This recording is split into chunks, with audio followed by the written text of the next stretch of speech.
You know, if I died today, I'd be all right with that. You know, I got my coffee, I got my nice little fit. I don't want to be too cool for the interview. You know, David has to look good too. I love your shirt. Oh, thanks. You know, yeah. Your shoes, you look great. Just all these compliments.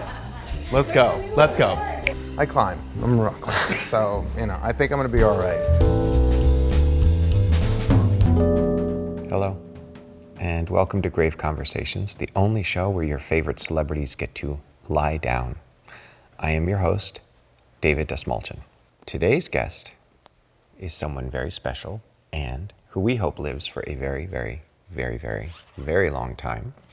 He is an incredible actor who you have loved across film and television for a long time now. You've known him as NoHo Hank on Barry and as Metamorpho in Superman. Such a treat, such a pleasure, such an incredible human being. Please welcome Anthony Carrigan. Hi, Anthony. Hi. Hi. How are you?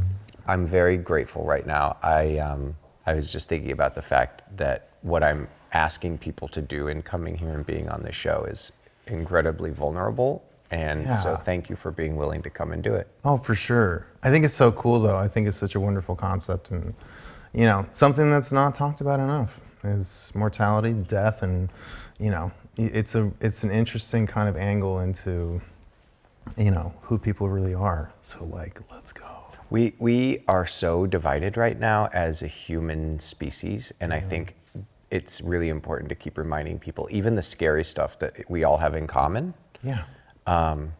Like we all love, we all come from families, so we are therefore parts of families. We all have fear, but we all are going to die. Like that's the one thing. It's like totally the one unavoidable. So I get why we don't talk about it that much, but I'm grateful that here's a space where we can. Exactly. And I feel like if people were like honest about the fact that we're all going to die, you know, on a daily basis, you'd just be, you know, less of a dick to people. You know, that's the goal of this show. Just be like, oh, well, I guess we're not doing this forever, so might as well, you know, make it pleasant. Make people less of dicks, hopefully, when they watch Grave Conversations. Watch Grave Conversations, be less of a dick. I hope you're feeling nestled into your bone condo. Is this your first time in a casket? This is my first time in a casket. How does it feel? It's comfy, it's cozy. Yeah, I mean, I don't know, built for speed, I guess. Yeah, and no, I'd probably feel differently if it were to kind of like shut on me, but you know, whatever. It's all an experience, you know. Just enjoy the ride. Built for speed is one I've never heard, and I think actually there's a future endeavor for the show where we'll bring you back on and we'll affix some kind of sleds underneath this, and we could go like snow sledding in our caskets. Great, I love that. Big hill. Totally, scarves, mittens, the whole shebang. So are you ready to dive into some difficult questions? Yes. Okay, great. This first segment is called Questions You Need to Answer Before You Die. Or, as the Dewey Decimal System would call it, quintabid. Now, Anthony, do you answer or clear text messages immediately, or do you let them pile up until you're ready to reply? Oh, it depends. It depends. I'm guilty of both, I think. I mean, sometimes I'm Johnny on the spot and just like, you know, replying instantly and then thinking that, wow, I replied very quickly. So, you know, I'm like, oh, is that too quickly? But no, but then it's like sometimes it'll be, like a week that goes by and I'm just like, I'm so sorry. I do love you. I just maybe have some issues with, you know, time management and focusing. Have you ever rehearsed a phone call in your head before you made it? Yes. Haven't we all? Haven't we all? I mean, I'll go through the bullet points. I mean, I'm not gonna like write a script, you know, but yeah, I'll definitely go through the bullet points. But now, I don't know. I like to kind of give her to the river and just kind of see what comes. I think a lot of that comes down to control, a big thing in life that, you know, a lot of people just want to, you know, grab the reins and make sure they're in control of everything. But it's vastly more important just to let go and see what happens. Because a lot of the time, you're just gonna get more in touch with a part of yourself that's being honest and authentic. Are you a subtitles guy or a purist? Sound be damned. It depends. I think that, if I'm on like, even some things on like BritBox, I'll be like, come again? And I'm half English. So it's like, I understand mostly what they're saying. But yeah, I usually have to kind of throw the subtitles on. I'm subs on everything anymore. Sure. But I don't, when I'm watching anime, I'm always subs, not dubs too. Oh, yeah, you have to. No dubs. Okay, when you're in the store doing self-checkout, do you ever resent working at a CVS against your will? Yeah. Now that I think about it, what the fuck? Yeah. This big corporation is making tons of money and, like, frankly, overcharging and price gouging for pharmaceutical needs. Like, what the fuck, CVS? And they're making us kind of check out ourselves. Yes, new resentment unlocked. There it is. But we've got to bring these things to the surface so we can work through them, right? That's how they get you. What's the weirdest reaction you've gotten from a fan of Barry? Fear. Like that they were afraid that I was actually a gangster who was going to kind of like, they were going to end up in the trunk of a car. Sure. But also, like, if you watch the show, it's like, no, Hank's not really gonna do that to you. He's gonna like take you out for lunch, go to Beverly Hills. Has playing villains made you more aware of your own kindness? Yeah, maybe. I guess I've always thought about it like that they think they're good guys. They think that they're doing everything that they should be doing. Mm-hmm. And it's that short-sightedness that is kind of human, ultimately. But yeah, my own kindness, I mean, I guess so. You realize very quickly, you're like, oh yeah, wow, I would not be like this in real life. Some people, they would. And sure. That's very sad. Let's say you've got an offer on the table tomorrow. There's 2 roles for you, one for one project, one for the other. You like both equally, you like the directors equally, pay is equal. So here's the deciding factor. You can do the project where you're playing a character with power, or you can do the project where you're playing the character chasing power. Which one do you choose? Whoa. We go deep. I think it's always more interesting, the conflict of chasing something. I mean, having the power, I'm sure, comes with its own conflict, but I think it's more interesting to be chasing it. And it's more human, that kind of struggle. Also, it's like, it's just so powerful. I'd be like, not even acting. God, you're so good. As long as we're on a show about dying, on Superman, were you in makeup 5 hours a day? What did you do with all that time? What'd you do? I think I kind of just zone out. Yeah. I mean, but I just love it. I don't know. I grew up with 2 sisters who would like put makeup on me, and I looked like I kind of just like walk the streets. But I kind of just go into this pretty zen state and just enjoy my coffee and hang out with my very talented, makeup artists and get to do Superman too. That's a big part of it. It's like so cool. When you realize like, oh, this is what it's for. It's amazing. I do it every day. Yeah, I'm lucky in that I can fall asleep when they're working on me. And if the chair is right and I've got the neck support, I just... Wait, you can fall asleep? I can absolutely fall asleep. I've had that happen where like when we were doing Dune and I had to keep my hair because I was working on another show, so it was a long process of putting a cap on, but it also covered my forehead and it, and I would just get in there bright and early. Great in there. And I fall asleep. In that, by the way. I loved you in that. Thank you. Okay. So good. Wait, no, just absorb that for a second, please, because like, I love watching you on the big screen. I love watching you on the small screen.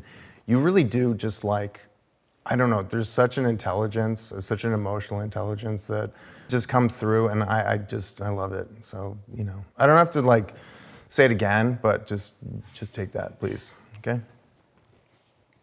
It's taken. Great. Thank you. And you know what I can't wait for? What? Toe to toe, you and me. It's gonna happen. Yes. Whoever's watching this right now, you're a director, you're a producer, you go, those 2, they need to go toe to toe. Totally. When you toast something, do you stand and wait or abandon it and return when you're damn well ready? No, I'm far too excited about toast. Okay. It's one of my joys in life. I wanted to, how did you pick up on that I kind of was like subtly, like on an unconscious level wanting to talk about toast? I think toast is one of the most magical things ever. It's like you make this thing, this loaf of bread, and it's like, make it again.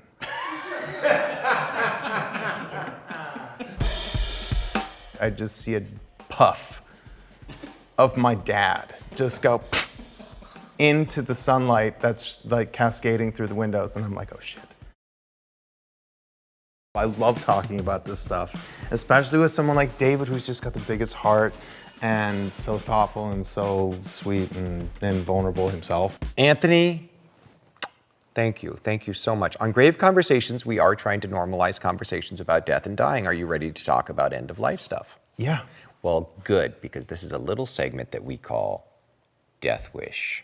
Now, Anthony, if you were to memorialize 3 suggestions for your funeral, do's or don'ts, what would they be? Feel free to tell the camera directly so that you're on the record.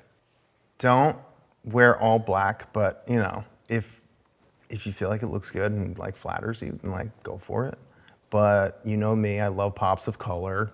I love to express myself vibrantly, so express yourself too, please. Let's get some upbeat music in there too, okay? Nothing wrong with a little kind of like, you know, I mean, maybe not like drum and bass, but okay. You know.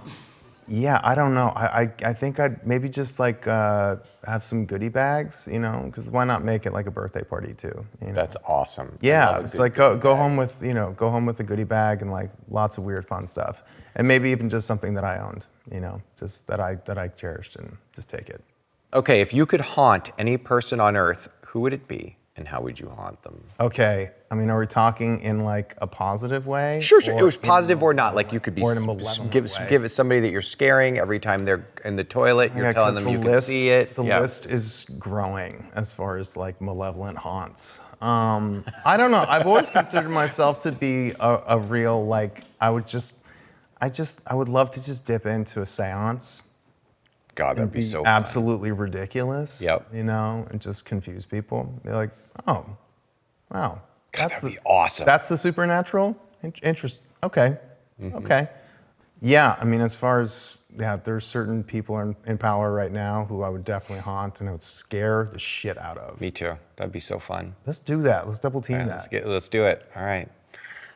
We see you, your days are... Yeah, I'm going to totally pull Ghost of Christmas Future on a couple of people out there. Hell yeah. Is there a death in a movie you've seen that you would choose as your own? Okay, so this one is definitely not like, I mean, because he didn't die, but like, it'd be pretty rad to be frozen in carbonite. Yeah. Like, but can I just stay that way? Just stay like that forever? Yeah, you know, just that. Just like, oh no. And then get stuck with a stupid face. And as you're descending into the carbonite, I'm going to say, Anthony, I love you. I know. There it is. Can you imagine if I was like, I love you too? That would have been great. I would have caught it, but I love you too, David. I knew where we were going there, and I love you for that. What do you think is the best age to die? Right before it gets boring. Great answer. Great fucking answer. If you chose to live forever, how long do you think it would take before you regretted it? I think I'd have immediate buyer's remorse on that one. I think I'd be like, wait, what? Oh, how is it? I think I would have immediate kind of like, how this is gonna last forever. I mean, the whole, you know, death becomes her kind of thing. That movie scared me so much because the concept of forever was just such a daunting thing. It's so good. I think from the very beginning, I'd be like, shit. It's so good. What did I do? If you had to die in a way worthy of being in a Final Destination movie, how would you die? Impaled by a traffic light. Great. And the lights are still going. Blink, blink. That would be actually really funny. It like goes through you and then it turns green. And then it turns green and then the cars just keep on and then you get run going, over. And they're like, I'm just following the rules of the road. Do you think about death often? Yeah, I do. I try to anyway. I try to kind of, think about death a decent amount. I've done death meditations where you actually just kind of meditate on your death for, for like a whole day, and that's pretty rad. Did you find that comforting in the end, or like just easing into like some of those feelings? Like, what would you say was the effect of it on you? Yeah, I mean, it's comforting for sure to think about death, because when you start to dismantle it as the kind of boogeyman under your bed and begin to kind of invite it in for a cup of coffee, and then you just kind of normalize it more. Yeah. And you accept it as something that you are going to do. So might as well just, accept that and, yeah, party on. Is there anything in particular that you would like done with your remains? I'm not sure. So my dad was cremated. This is kind of a funny story. After he got cremated, after a few months, I was like, I kind of want to see it. I kind of want to like see what it looks like, the ashes. And I took it out of this little cardboard box that it was in, and it was in a plastic bag. And it was really beautiful. I was like in his bedroom, and the sun was shining through, the window, dust motes flying around, and I'm holding this bag just being like, wow, these are his remains. And I just remember thinking like, this is also not him at all, And then came the moment where I had to put the bag back into the box, and it didn't fit. It didn't fit anymore? No, it didn't fit. Changed shape. So I had to like kind of push down on it, and it still wasn't going in. And I kind of had to push down a little bit more, and it still wasn't going in. And so I pushed down a little bit more, and then all of a sudden, in the sunlight, I just see a puff of my dad just go into the sunlight that's like cascading through the windows, and I'm like, oh shit. We are separate raindrops, all falling together at once, and then joining each other in a giant pool. Yeah, this is my first time in a casket. I kind of love it. Am I gonna get one of my own for my own home? I don't know, not yet, but never say never. Do you believe in an afterlife of some kind? Like, what do you think happens? This is what happens after we die.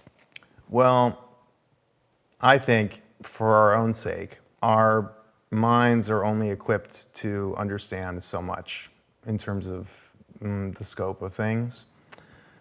I think because otherwise we'd go insane with the amount of information it would require. But I don't know, I thought about this one day, and this seemed right to me, that it's a lot like the water cycle of, precipitation, rainfall, and that, when we all come here, we are separate raindrops all falling together at once, and then joining each other in a giant pool where we're all one, or pool, jacuzzi, ocean, whatever. But yeah, I think it's a bit like that, and so that's my limited take on it. Do you think that you'd want time to prepare for your death, or would you like to just be? Yeah, I think I'd probably just want it to happen. Okay. Oh God, it would be kind of, yeah, it'd be strange to be like, well, I don't know, whatever happens, I'm just gonna try to roll with it. Is there a small portion of you that still has fear of death? Oh yeah. Okay. And for sure. Do you think it's gotten bigger or smaller as you've aged? I don't know. It's funny because they say that all fears kind of stem back to death ultimately, but like I don't like turbulence on planes, so I'm like, yeah, I'm weirdly like not afraid of the plane going down. In fact, sometimes I like don't like the bump so much that I'm just like, just come on, just take Get it it down. over with. Just flip the plane over, take it down into those mountains. Like I'm tired of these. I'm tired of this ride. But I think that's just the unexpected and, rolling with it. You've definitely spent a lot of your career exploring dark existential material. You've played characters that go very interesting places. Do you think that's contributed to making you a little more comfortable with death? I think that putting oneself in these situations where we're, stepping into the lives of other people and the viewpoints of other characters that have been written by other people, directed by other people, so there's that input, and then, then being watched by other people, there's this kind of, I don't know, empathy that you kind of build, this understanding or wish for understanding that I think does connect you with that. It does connect you with this kind of like understanding of mortality and you know, how frail we are as humans. Because when you look onto a character you're playing with compassion and, you know, feeling sorry for them in a certain way, that is, you know, that is seeing people as human and frail and mortal. How do you want to be remembered? Yeah, I think I'd want to be remembered. I don't know. I don't even necessarily need to be remembered. When you really kind of parse it out and like, you know, untangle it all. I mean, are we really going to be remembered? We're just really just like here for the most minuscule amount of time. But I feel like what's far more powerful than being remembered is like this kind of wave of impact that one has. I guess it's like getting back to the water thing of like the ripples of how you interact with people and what it's able to kind of do in terms of changing people, ideally for the better, right? That's the kind of thing that reverberates and will kind of last, and not so much like remembrance and you know, accolades and all that stuff, but literally just the reverberations that are gonna kind of just spread out and change people, hopefully. It was definitely a cathartic experience. I was really curious as to like how I was gonna react, because it's, you know, it's an intense topic and you never know what's gonna come up, but it's, yeah, really wonderful. Anthony, thank you for opening up with us today. That is enough talk about death for 2 to 3 minutes. We'll do it again many more times, but we want to know what's happening in life now. This is a segment that we call Living for This. What are you working on, Anthony Carrigan, personally, at home, on your own, professionally, creatively, who knows, or spiritually, that makes you feel more alive? Well, what am I working on right now? I mean, in terms of, I feel like I'm always kind of working on myself and work in progress, and I'm trying to dismantle this idea that there's this like destination that I will reach where I will be like all good. It's all good. I figured it out. Yeah, I made it. You know, I reached the North Star. I've gotten there. And instead, just to be really understanding of where I am and not hard on myself. You know, I think we try to be hard on ourselves in hopes that it will kind of do us a solid, but it actually is counterintuitive. So I'm trying just to be, you know, kinder to myself. I love that. Thank you so much for being on Grave Conversations. I don't know why I'm talking like this now. Before we end it all, I do have one final thing I want to ask you to do, please. We would love for you to give your own eulogy. And brother, we spell it fun as hell. When I say die, you will have 60 seconds to give yourself your own eulogy. It can be whatever you want. Take a deep breath. 3, 2, 1. Die. Anthony Carrigan, you silly bastard. Why'd you have to go and die on all of us? Well, you had to die because you had to, because that's what we all do. And I hope you enjoyed making people laugh. I hope you enjoyed loving very deeply the people that you care about, and also attempting to love the people that you don't care about, because that's also very important as well. You really tried your hardest to find self-acceptance and examine the parts of yourself that were difficult to look at. And instead of running away from those things, you faced them and you championed them, and you kind of made them your favorite things. So thanks for that. Also, thanks for all the mint chocolate chip ice cream that you left out for everyone to have after this funeral. I mean, is it everyone's favorite? No, but it was your favorite. So, God bless. I have deep, deep and abiding love for you. This has been such a blast. That was beautiful. So remember, keep your feet on the ground and keep reaching for the stars. Bye.